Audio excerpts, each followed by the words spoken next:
Everyone, welcome to Chanakya academy Patna. Topic of the day session. आज के इस topic of the day session में कुछ स्पेशल टॉपिक हम डिस्कस करने वाले हैं and that topic is related with ghost particles. आखिर घोस्ट पार्टिकल्स क्या होता है और यह न्यूज में क्यों बना हुआ है? तो रिसेंटली चाइना ने वर्ल्ड का सबसे largest ghost particle detector telescope बनाना स्टार्ट किया है।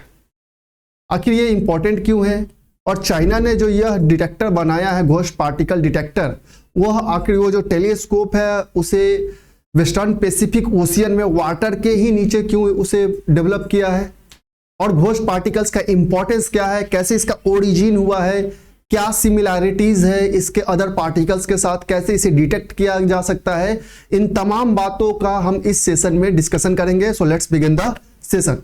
तो न्यूज में था China build the world's largest ghost particle detector. China is building an enormous telescope in the Western Pacific Ocean to detect ghost particles also known as neutrinos. जो neutrinos होता है उन्हें घोस्ट पार्टिकल्स भी कहा जाता है और इसी को डिटेक्ट करने के लिए रिसेंटली चाइना ने एक डेवलप किया है, बिल्ड अभी बना ही रहा है वेस्टर्न पैसिफिक ओशियन में, एक बहुत ही बड़ा टेलीस्कोप बना रहा है। अब बात आता है कि आखिर अंडर वाटर क्यों, क्या इसके डिटेक्शन में इसे हेल्प मिलता है, तो हम बात आगे भी करेंगे।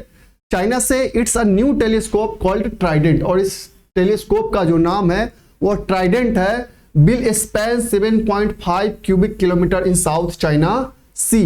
As per the experts its size will allow it to detect more neutrinos and make it 10,000 times more sensitive than the existing underwater telescope। और यह इसका साइज चूंकि बहुत बड़ा है, दैट्स वाई यह बहुत सारे न्यूट्रिनोज को डिटेक्ट कर सकता है और ऑलमोस्ट 10,000 टाइम्स सेंसिटिव होगा जो अभी तक के एग्जिस्टिंग अंडर वाटर टेलीस्कोप है जो कि डिटेक्ट कर रहे हैं न्यूट्रिनोज को, उससे यह मोर देन 10,000 टाइम्स सेंसिटिव होगा न्यूट्रिनोज को डिटेक्ट करने में।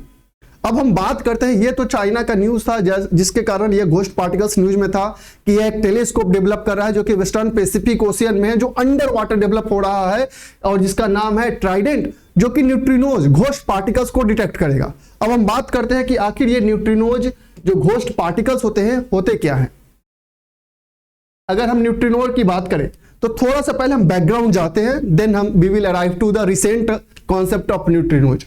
Before, for a long time, scientists thought atoms were the smallest particles in the existence। बहुत ही लंबे समय तक जो साइंटिस्ट का कॉन्सेप्ट था कि सबसे जो स्मॉलेस्ट पार्टिकल्स है वह एटम्स है। अब जब धीरे धीरे डिस्कवरी हुई, चीजें और ब्रॉड हुए, तब जाके इन्हें साइंटिस्ट को लगा because these atoms are themselves comprised of even thinner subatomic particles called proton, electron and neutrons। कि अर्लियर क्या बिलीव था साइंटिस्ट में कि एटम ही सबसे स्मॉलेस्ट पार्टिकल है, लेकिन जैसे जैसे डिस्कवरी हुए, साइंटिफिक एक्सपेरिमेंट्स हुए, तब इन्हें लगा कि यह जो एटम है वो खुद भी सब एटॉमिक पार्टिकल से मिलकर बना हुआ है and that subatomic particles are proton, electron and neutrons. Proton पे पॉजिटिव चार्ज होता है, इलेक्ट्रॉन पे नेगेटिव, और जो न्यूट्रॉन्स होते हैं वह न्यूट्रल होते हैं, मतलब उस पर कोई चार्ज नहीं होता है। अब हम बात करते हैं कि प्रेजेंट कंटेक्स्ट में यह न्यूट्रिनो जो है वो क्या है जिसे हम घोस्ट पार्टिकल्स कह रहे हैं।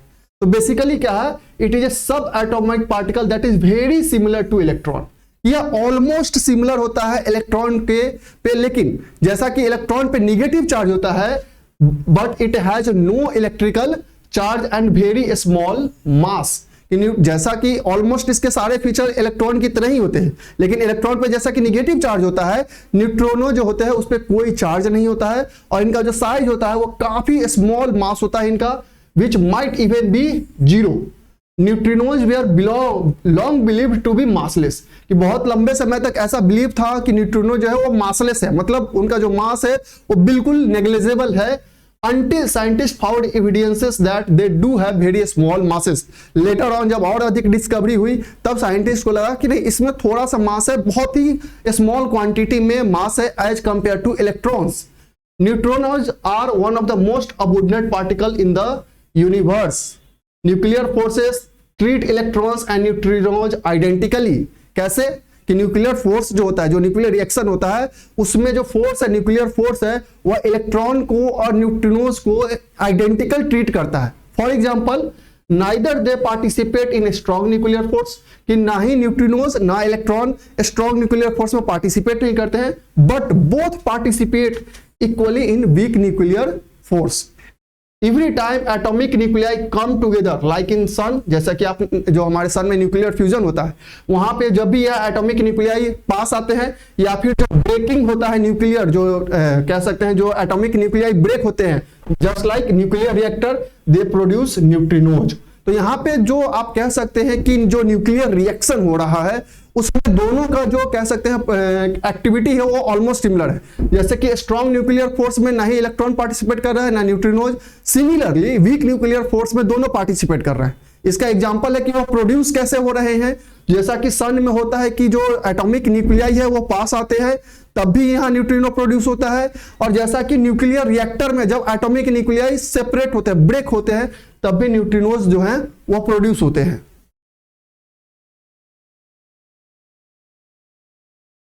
न्यूट्रिनो और घोस्ट पार्टिकल्स, आखिर इसे घोस्ट पार्टिकल क्यों कहा जा रहा है? तो सबसे बड़ा बात है इसे घोस्ट पार्टिकल कहने का है कि इसे डिटेक्ट करना बहुत ही मुश्किल है। इसे आसानी से डिटेक्ट नहीं किया जा सकता क्योंकि यह प्रोड्यूस ही बहुत ही मुश्किल से हो रहा है। तो इसका डिटेक्शन के कारण, क्योंकि इसको डिटेक्शन करने में बहुत सारी प्रॉब्लम्स आती है, दैट्स वाई इसे घोस्ट पार्टिकल कहा जाता है। Neutrinos weak charge and almost non existence mass, क्योंकि यह काफी इसमें वीक चार्ज है, ऑलमोस्ट नेग्लिजिबल है, कोई चार्ज नहीं होता है, और जो मास भी है वो बहुत ही कम होता है, have made them notoriously difficult for scientist to observe. अब चूंकि वीक चार्ज है, जो मास है वो भी ऑलमोस्ट नेग्लिजिबल है, दैट्स वाई साइंटिस्ट के लिए इसे डिटेक्ट करना काफी ज्यादा मुश्किल है। They can only be seen when they interact with other particles, ये तभी सीन हो सकते हैं जब ये अदर पार्टिकल से मान लीजिए इंटरेक्ट होंगे। For example water molecules, the rarity of interaction with other particles make them almost impossible to track, कि इसीलिए चूंकि यह इनका इंटरेक्शन अदर पार्टिकल से काफी ज्यादा कम होता है, दैट्स वाई इन्हें ट्रैक करना, इन्हें डिटेक्ट करना काफी ज्यादा रेयर है। That is why they are called ghost particles, the vast majority skirt around undetected. इसीलिए वो बहुत सारे जो न्यूट्रिनोज है स्टिल अनडिटेक्टेड है, बिकॉज इनका इंटरेक्शन जो है अदर पार्टिकल्स के साथ वो काफी कम है। जैसा कि सन में होता है तब प्रोड्यूस होता है, एटॉमिक न्यूक्लियाई पास आते हैं, या न्यूक्लियर रिएक्टर में जब ब्रेक होता है एटॉमिक न्यूक्लियाई तब जाकर वो प्रोड्यूस होते हैं। तो इनका इंटरेक्शन कम होता है, चार्जेज नेग्लिजिबल है, मासेस भी काफी लो है, दैट्स वाई इसका डिटेक्शन में बहुत ज्यादा रेयरली इसको डिटेक्ट किया जा सकता है। अब हम बात करते हैं how do scientist detect ghost particles, कि जब यह इतना रेयर है, इस पे चार्जेस नहीं है, मास ऑलमोस्ट नेग्लिजिबल है, तो फिर साइंटिस्ट कैसे इसे डिटेक्ट कर रहे हैं? Ghost particles rarely interact with other particles but rarely does not mean never. जैसा कि हमने जस्ट डिस्कस किया कि ये रियरली दूसरे पार्टिकल्स के साथ इंटरेक्ट करते हैं, बट इसका मतलब नहीं है कि रियरली का ये मतलब नहीं है कि कभी डिटेक्ट नहीं हो सकते या कभी इंटरेक्ट नहीं होते, ये इंटरेक्ट होते हैं, तभी तो जाके आज हमारे पास एग्जिस्टेंस है कि न्यूट्रिनोज भी हैं। Sometimes they interact with water molecules, जो न्यूट्रिनोज है वो वाटर मॉलिक्यूल्स के साथ इंटरेक्ट करते हैं। दैट्स वाई जो अभी चाइना यह टेलीस्कोप बना रहा है, which is why China is building its ghost molecule telescope under water, जो वेस्टर्न पैसिफिक ओशियन में वो अभी डेवलप कर रहा है डिटेक्टर को। दैट्स वाई वो अंडर वाटर है, क्योंकि न्यूट्रिनो जो है वो वाटर मॉलिक्यूल्स के साथ इंटरेक्ट करते हैं, और जैसे ये इंटरेक्शन होगा उसे इजिली डिटेक्ट कर लिया जाएगा। Scientist have observe ghost particles in fleeting instances when particles create byproducts after traveling through the water or ice. Right now the largest neutrino detecting telescope is the University of Madison Wisconsin's ice cube telescope। ये अभी तक है, लेकिन अब अगर ये China का develop हो जाता है तो वर्ल्ड का सबसे लार्जेस्ट जो टेलीस्कोप हो जाएगा फॉर न्यूट्रिनो डिटेक्शन, या ट्राइडेंट हो जाएगा। Situated deep in Antarctica, telescope sensors Spain around 1 cubic kilometre, और जो चाइना डेवलप कर रहा है वो अराउंड 7.5 क्यूबिक किलोमीटर का है। तो आप सोच सकते हैं कि वर्ल्ड का सबसे लार्जेस्ट टेलीस्कोप है जो कि डिटेक्ट करेगा न्यूट्रिनोज को। Why does the detection of ghost particles matter, क्यों मैटर करता है, इतना इस पे मेहनत क्यों किया जा रहा है? जब इसके मासेस लो है, चार्जेस वीक है, डिटेक्ट करने में इतना रेयरिटी आ रही है, तो क्यों इतना मैटर क्यों कर रहा है? तो ये सबसे बड़ी बात है कि इसके बहुत सारे आपको कह सकते हैं कि बेनिफिट्स है। For example, scientist do not really know why the massively abundant neutrinos act the way they do. They defy established rules of physics.